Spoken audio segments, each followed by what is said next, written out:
13장. 아브람은 아내와 롯과 함께 이집트를 떠났습니다. 그들은 모든 재산을 가지고 네게부 지방으로 올라갔습니다. 아브람은 가축과 은과 금이 많은 부자였습니다. 아브람은 네게부를 떠나 다시 베델로 갔습니다. 아브람은 베델과 아이 사이, 곧 전에 장막을 쳤던 곳으로 갔습니다. 그곳은 아브람이 전에 제단을 쌓았던 곳이었습니다. 아브람은 거기에서 여호와께 예배를 드렸습니다. 아브람과 함께 다니던 롯에게도 양과 소와 장막이 많았습니다. 아브람과 롯에게는 가축이 아주 많았기 때문에 두 사람이 함께 살기에는 그 땅이 너무 좁았습니다. 아브람의 목자들과 롯의 목자들 사이에 다툼이 일어나기 시작했습니다. 그때 그 땅에는 가나안 사람들과 브리스 사람들이 살고 있었습니다. 아브람이 롯에게 말했습니다. 너와 나 사이에 다툼이 있어서야 되겠느냐? 내 목자들과 내 목자들 사이에서도 다투는 일이 있어서는 안 된다. 우리는 친척이 아니냐? 모든 땅이 내 앞에 있으니 우리 서로 떨어져 살자. 내가 왼쪽으로 가면 나는 오른쪽으로 가고, 내가 오른쪽으로 가면 나는 왼쪽으로 가겠다. 롯이 땅을 둘러보니 요단 골짜기가 보였습니다.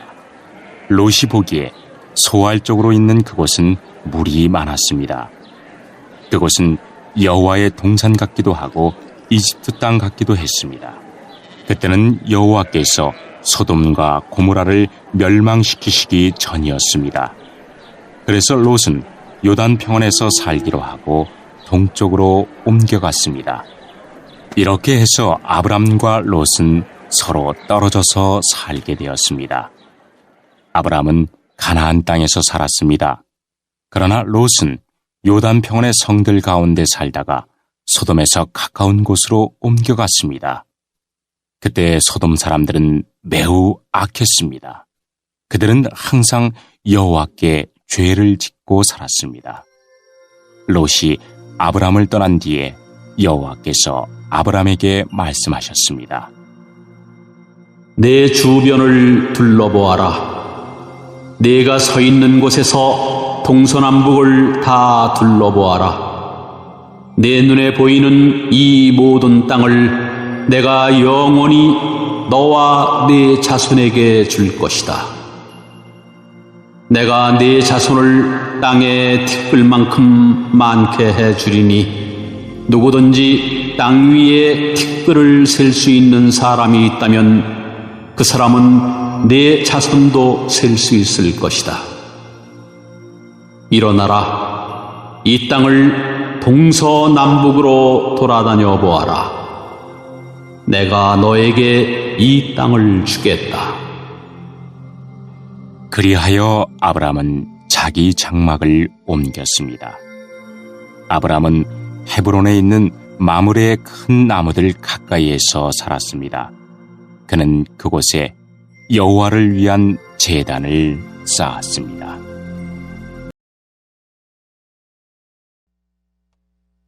(12장) 그 무렵 안식일에 예수님께서 밀밭 사이를 걸어가셨습니다.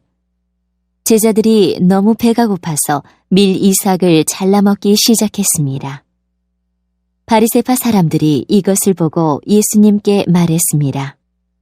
보시오, 당신의 제자들이 안식일에 금지된 일을 하고 있습니다. 예수님께서 대답하셨습니다.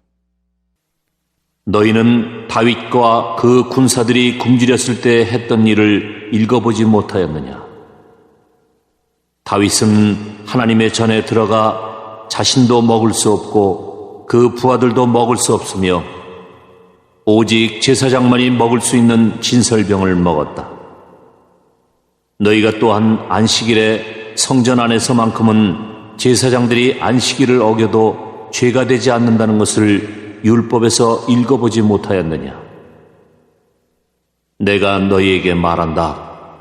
성전보다 더 큰 이가 여기 있다. 나는 희생 제물보다 자비를 원한다라고 하신 말씀이 무슨 뜻인지 너희가 알았더라면 죄 없는 사람들을 죄인으로 단정하지 않았을 것이다. 인자는 안식일의 주인이다. 예수님께서 그곳을 떠나 유대인의 회당으로 들어가셨습니다. 회당 안에 손이 오그라진 사람이 있었습니다. 사람들이 예수님을 고발하려고 안식일에 병을 고치는 것이 옳습니까? 하고 예수님께 여쭈었습니다. 예수님께서 그들에게 대답하셨습니다.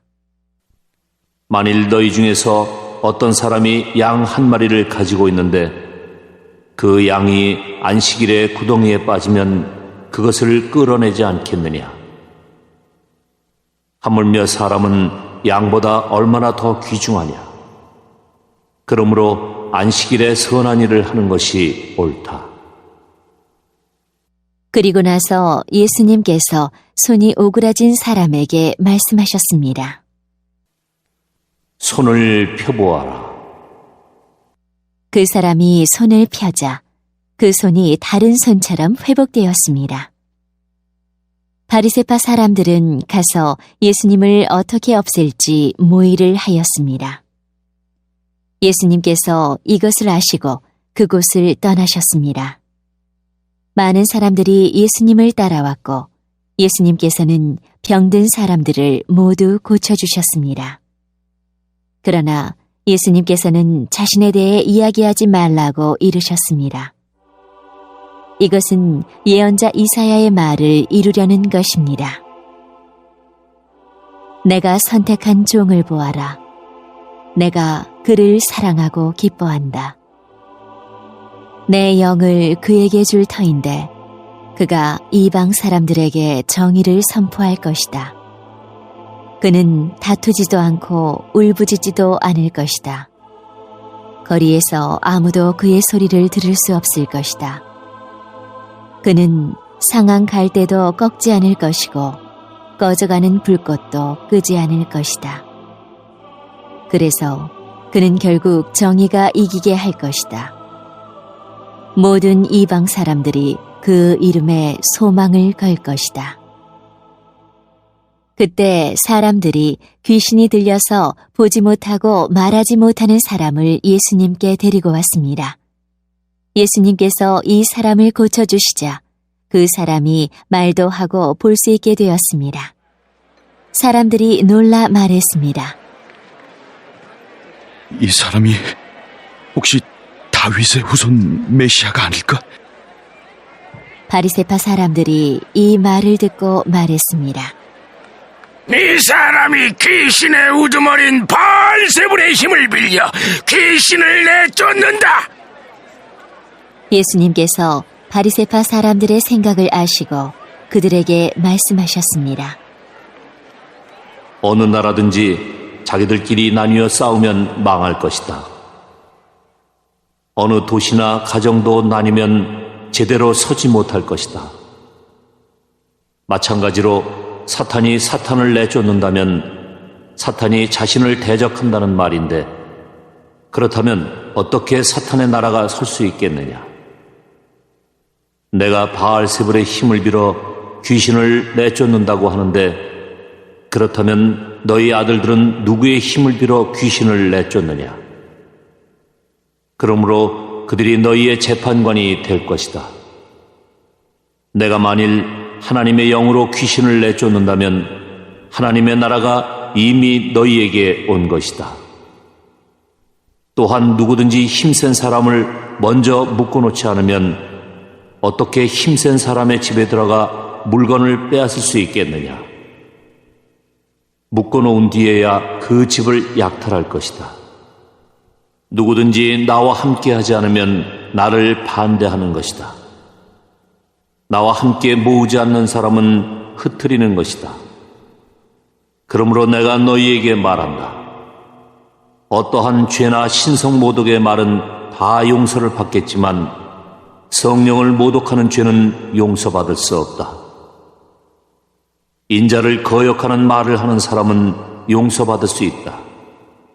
그러나 성령을 거역하는 말을 하면 이 세상에서도 오는 세상에서도 용서받지 못할 것이다.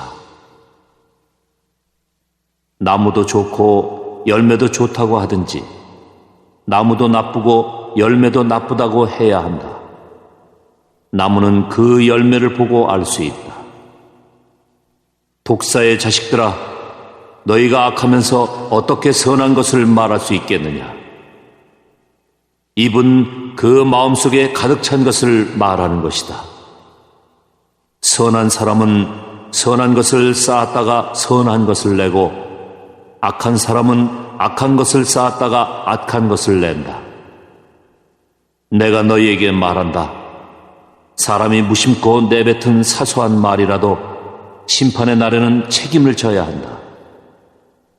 네 말에 근거하여 네가 의롭다고 판정을 받을 수도 있고 죄가 있다고 판정을 받을 수도 있다. 그때 몇몇 율법학자들과 바리새파 사람들이 예수님께 말했습니다. 선생님, 우리에게 증거를 보여주십시오. 예수님께서 대답하셨습니다. 악하고 죄 많은 이 세대가 증거를 보여달라고 한다. 그러나 예언자 요나의 증거 외에는 보여줄 것이 없다. 요나가 3일 낮 3일 밤 동안 꼬박 커다란 물고기 뱃속에 있었듯이 인자도 3일 낮 3일 밤 동안 땅속에 있을 것이다. 심판의 날에 니느웨 사람들이 이 세대와 함께 일어서서 이 세대를 심판할 것이다. 왜냐하면 그들은 요나의 전도를 듣고 회개했기 때문이다. 보아라, 요나보다 더 큰 이가 여기 있다. 심판의 날에 남쪽 나라의 여왕이 이 세대와 함께 일어서서 이 세대를 심판할 것이다. 왜냐하면 그 여왕은 솔로몬에게 지혜를 들으려고 땅끝에서부터 왔기 때문이다. 보아라, 솔로몬보다 더 큰 이가 여기 있다. 더러운 영이 어떤 사람에게서 나와 쉴 곳을 찾아 물이 없는 곳에서 헤맸으나 찾지 못하고 이렇게 말했다. 내가 나왔던 집으로 다시 돌아가야겠다. 돌아와 보니 그 집이 여전히 비어 있을 뿐만 아니라 깨끗이 청소되고 정리되어 있는 것을 알았다. 그때 그 더러운 영이 나가서 자기보다 훨씬 더 악한 7 영을 데리고 왔다. 그 영들 모두 그 사람에게 들어가 살게 되어 그 사람의 나중 상태가 처음보다 훨씬 더 나쁘게 되었다. 이 악한 세대도 이렇게 될 것이다. 예수님께서 사람들에게 말씀하고 계실 때에 예수님의 어머니와 형제들이 예수님에게 할 말이 있다면서 밖에 서 있었습니다. 어떤 사람이 예수님께 말씀드렸습니다. 보십시오. 선생님의 어머니와 형제들이 선생님께 말을 하려고 밖에 서 있습니다. 예수님께서 그 말을 전해준 사람에게 대답하셨습니다. 누가 나의 어머니이고 누가 나의 형제들이냐? 그리고 나서 제자들을 가리키면서 말씀하셨습니다. 보아라, 내 어머니와 내 형제들이다. 누구든지 하늘에 계신 나의 아버지의 뜻을 행하는 사람이 내 형제요 자매요 어머니이다. 2장. 아닥사스다 왕 20년 니산월에 일어난 일입니다.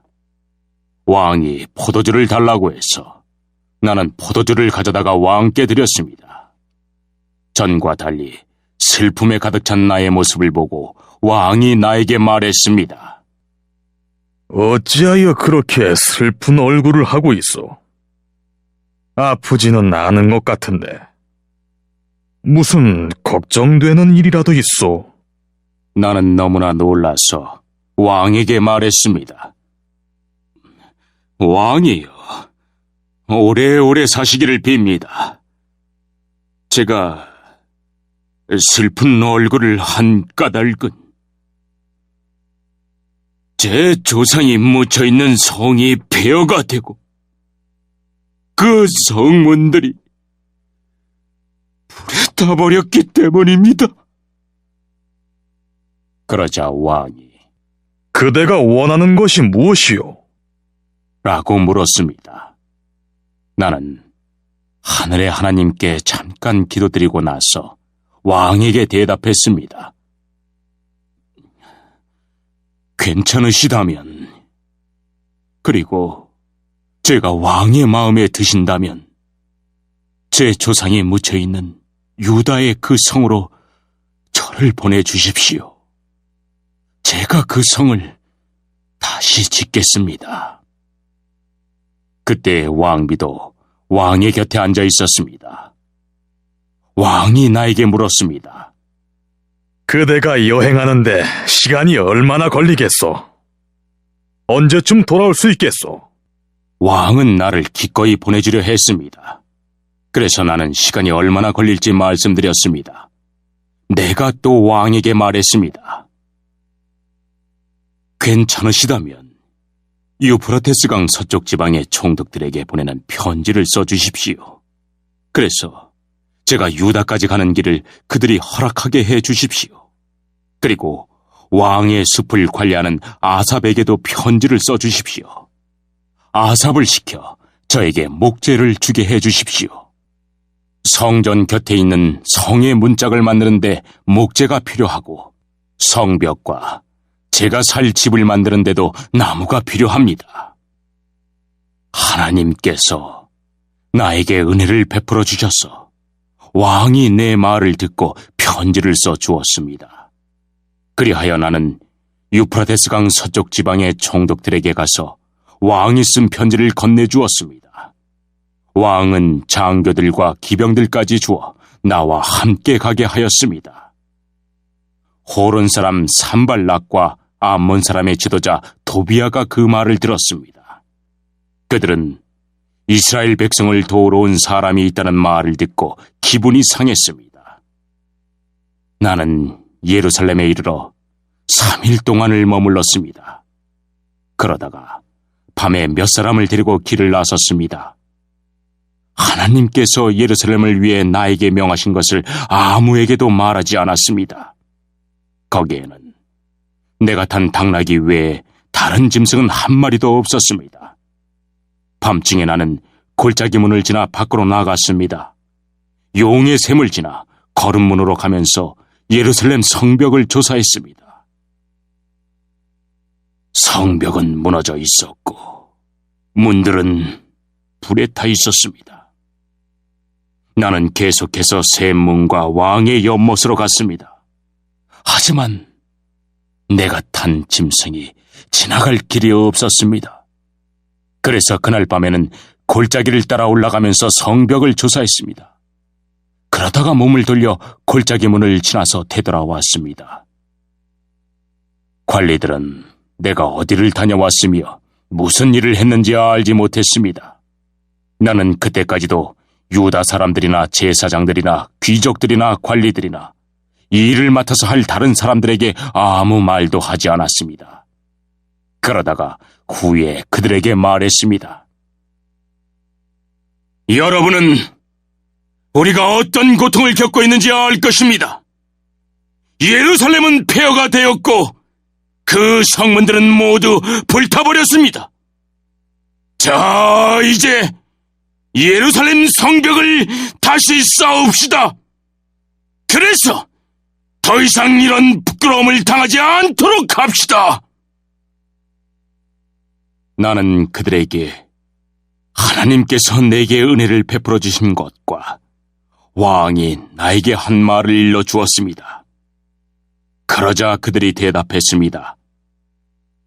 성벽 쌓는 일을 시작합시다! 그들은 열심을 내서 일하기 시작했습니다. 호론 사람 산발락과 암몬 사람의 지도자 도비아와 아라비아 사람 게셈은 이 일에 대해 듣자마자 우리를 놀리고 비웃으며 무슨 일을 하고 있는 거예요?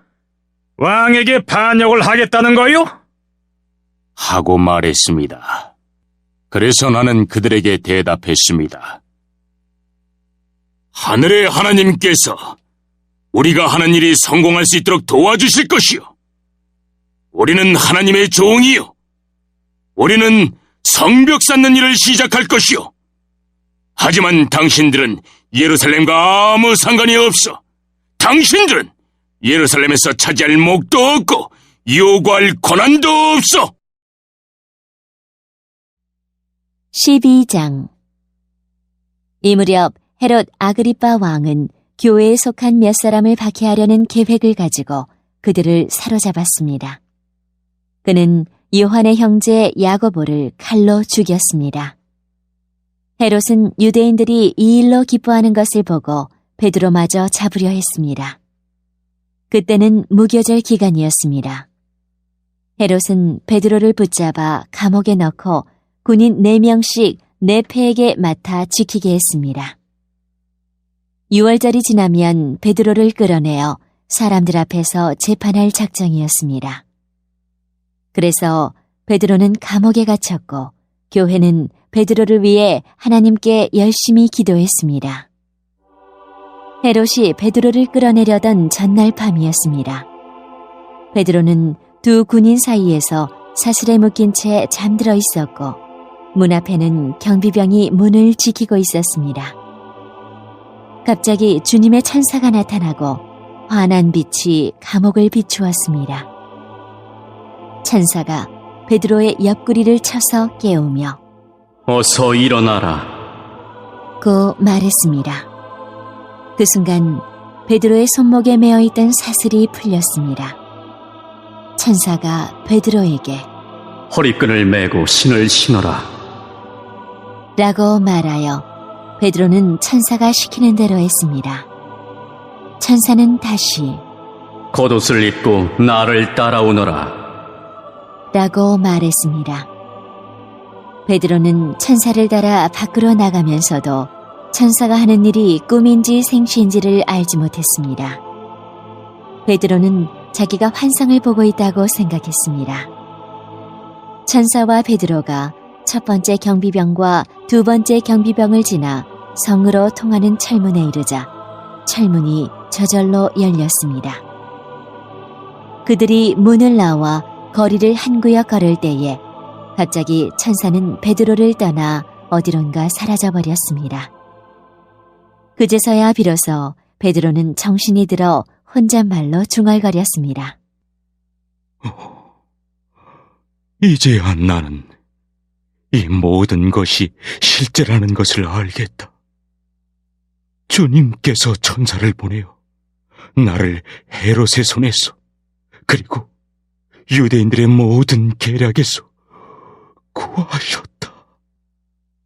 이런 사실을 깨닫고서 베드로는 마가라고도 하는 요한의 어머니 마리아의 집으로 갔습니다. 그곳에는 많은 사람이 모여서 기도하고 있었습니다. 베드로가 바깥문을 두드리자 로데라는 여종이 문을 열어주러 나왔습니다. 여종은 베드로의 목소리를 알아듣고 너무나 기뻐서 문을 열어주는 것도 잊은 채 안으로 달려가 사람들에게 베드로가 문 밖에 와 있다고 알렸습니다. 그러자 사람들은 여종에게 내가 미쳤구나. 하고 말했습니다. 그러나 여종이 계속해서 참말이라고 우기자 사람들은 그렇다면 베드로의 천사인가 보다. 라고 말했습니다. 이런 중에도 베드로는 계속 문을 두드리고 있었습니다. 문을 연 사람들은 베드로를 보고 깜짝 놀랐습니다. 베드로가 그들에게 조용히 하라고 손짓을 한 뒤에 주님께서 자기를 감옥 밖으로 인도해 내신 일을 설명해 주었습니다. 그리고 이 일을 야고보와 다른 형제들에게도 알리시오. 라고 말하고 다른 곳으로 떠났습니다. 다음 날 아침 군인들 사이에서는 베드로가 없어진 일로 한바탕 큰 소동이 일어났습니다.